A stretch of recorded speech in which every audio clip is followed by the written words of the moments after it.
Seifert with MobileBurn.com, and here we are at Mobile World Congress 2012. And right now we are at the Mozilla booth, taking a look at the new Boot2Gecko mobile operating system that Mozilla has been developing. Now, Boot2Gecko is kind of a unique OS. It's an open source system that carriers and device manufacturers can take and really customize to their own personal needs or wants, therefore.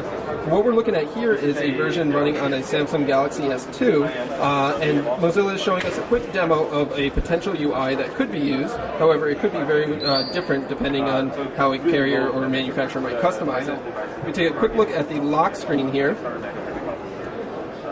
Got a standard lock screen, you swipe up to unlock it, and you got a home page of icons that launch various websites and web apps.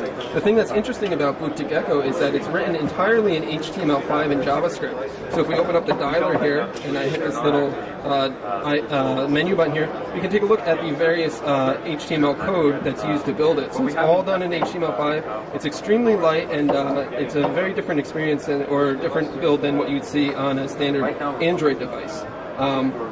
Other things that we have, Mozilla's built in a messaging API, so we've got a full SMS client, and then of course a on-screen keyboard that you can see here.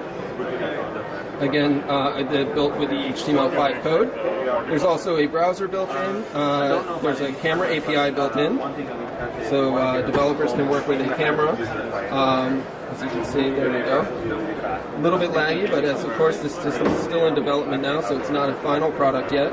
There's a video API, but they're also tapping into the graphics capabilities of high-end phones, so you can see this various graphics functions here. That's pretty cool. Mozilla has already partnered with Telefonica to work with Boot2Gecko and produce a phone running it. And Telefonica's user interface actually looks extremely different than what we're seeing here, as it's customized it entirely for its own needs. But we should be learning more about Boot2Gecko as time goes on. Of course, this is an open source development project from Mozilla, so it can be looked at right now. You can download the source code on GitHub and tweak it and play with it however you'd like. So there you go. That's a real quick first look at Boot2Gecko from Mozilla. This is Dan Seifert with MobileBurn.com. Thanks for watching.